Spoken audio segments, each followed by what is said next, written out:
Hello, Keith here again. First repotting video in a very long time. It's not that I haven't been doing any repots, some of them just been very quick and dirty ones, but I thought this might be a little bit more interesting than most. This is my Lycaste. It's the only one I've got. It's Lycaste Wild Peach. Which I hope you can see on there. So, yeah, let's try and see if that's any better. I bought it from a fellow member of the East Midlands Orchid Society who was having a bit of a clear out. In about a year ago, roughly speaking, and it had this bulb and that one with a leaf on, and in the last 12 months it's grown this really quite nice bulb which is growing really quickly. It hasn't flowered, but nevertheless it's done well. But this old bulb, as you can probably see, has suddenly gone very ratty. It started going discoloured 2 or 3 weeks ago, so I just kept an eye on it, and all of a sudden it's gone brown. There's some black marks coming on it, and I'm not very thrilled with that, so I don't want to start just trying to cut that off. I want to see what I've got. I must have some roots. I've got a nice piece here, so I want to do my level best if I can, having been asked by somebody that watches my rubbish to try and keep it better in the viewfinder. It is quite difficult. Quite often I can't really see what I'm doing, but I'm going to do my level best. Trouble is, I concentrate on the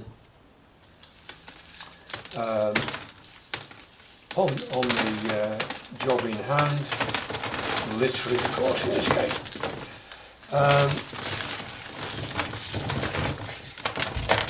And I end up making it so people can't really see what I've been up to. So, yeah, we've got some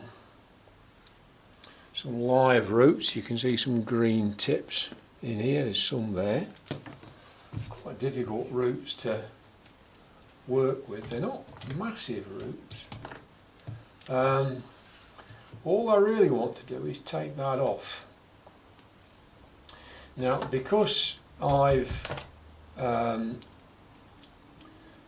concerned about what I'm going to find under here, I'm not going to do an awful lot. I'm not going to start working all this stuff off.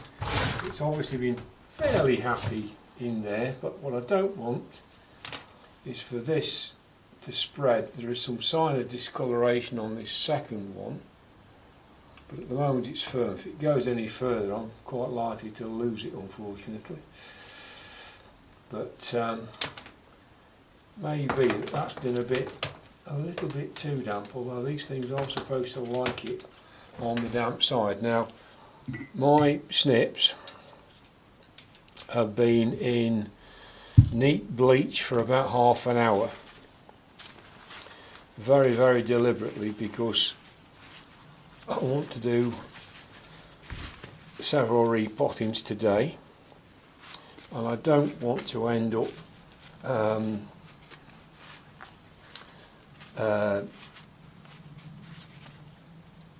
with this transmitting any nonsense from one to another.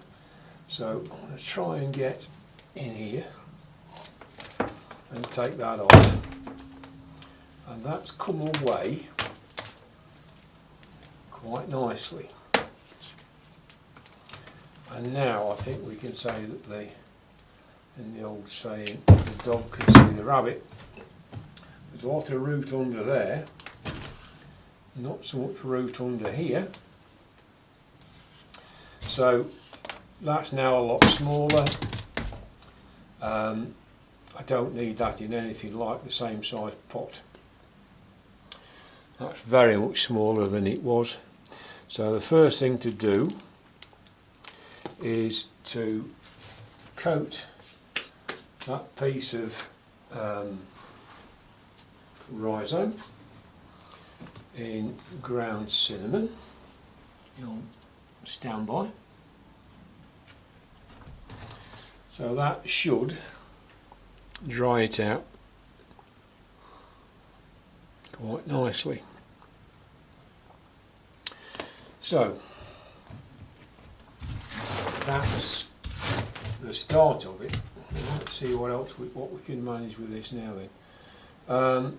As I say, we've got some nice green roots. They're all coming off the new bulb, unsurprisingly. There's not a lot under this one, but I daren't take that off as well, certainly not at the moment, because that's still growing. But it was growing really quickly. So some of those marks are rubbing off, but I'm not going to hold my breath there. But yeah, we've got quite a lot of green tips. I hope you can see that. Sort of there,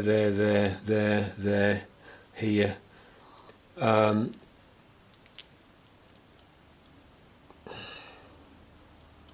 There's an odd one, like that one is still looking viable. There's one there that's looking viable, trying to put a branch out. So that old bulb at the moment is still trying to do something, which is obviously good news. Now then, what sort of sized pot are we going to need? What have I got?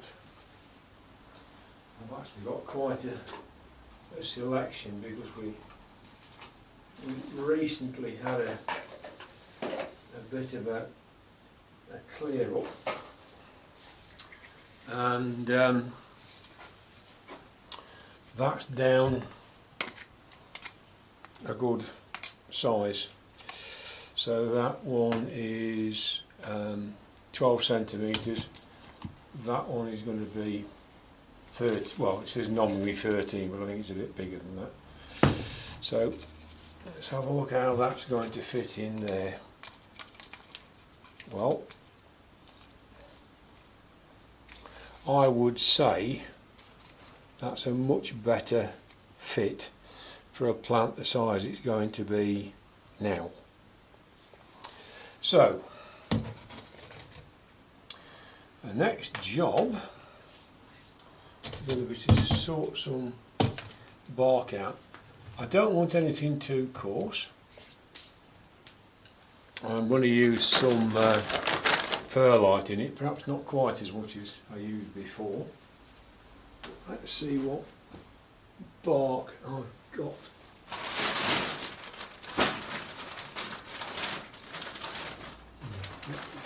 Do that. I'm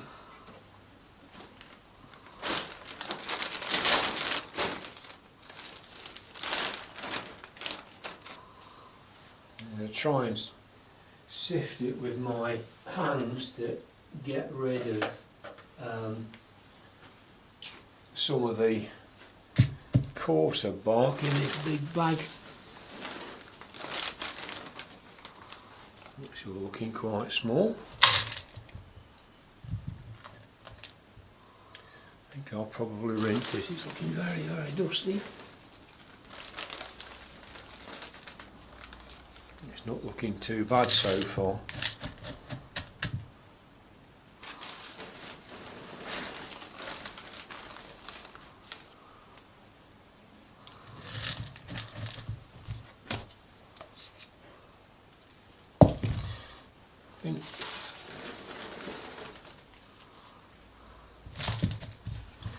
That much if I put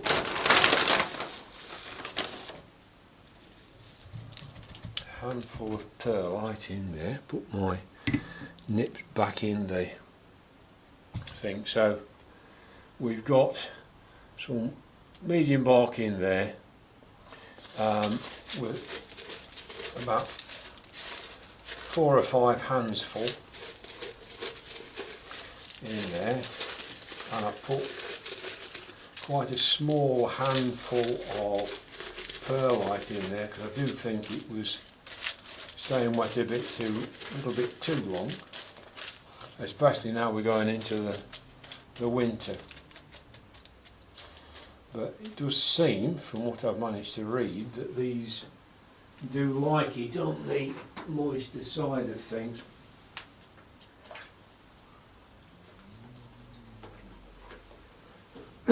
Oh dear, this bark is dusty.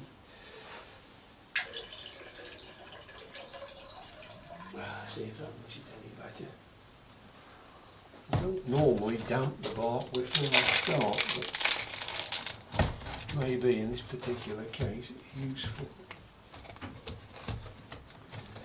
Right.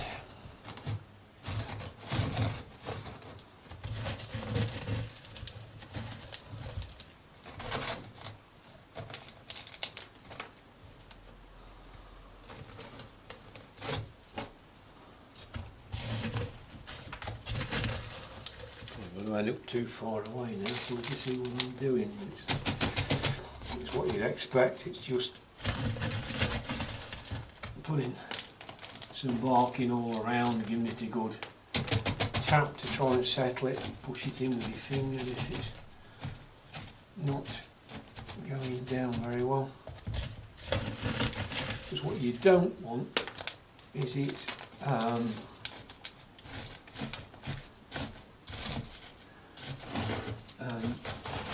you don't want any great holes in it.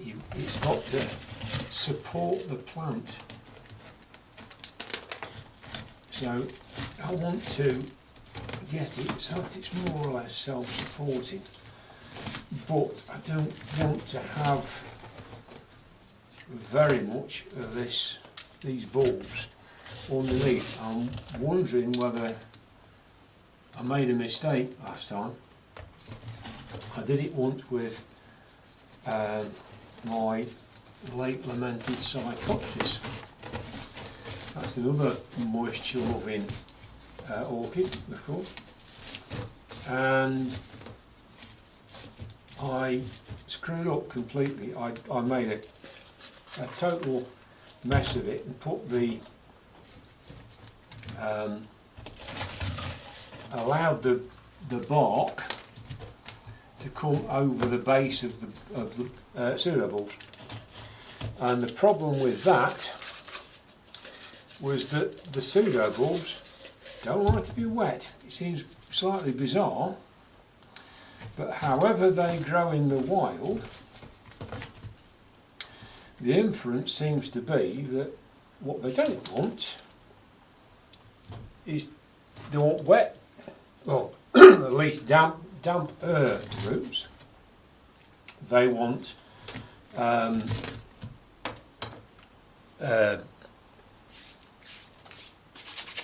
dry bulbs.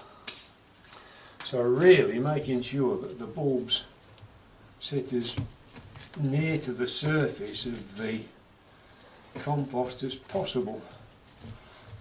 To perhaps more experienced growers than me, that may be obvious, but as I always say, this is almost a stream of consciousness for me. I'm just babbling away as I go along. So that will do for this one. I'll just go and sort out another date for this this little stick here, so I know what today's date is, and today is the 26th of August 24, and I will see you on the next one, because I'm planning to do 1 or 2 repotting videos in the near future. There's quite a few need doing, and some of them have needed doing for a long time. As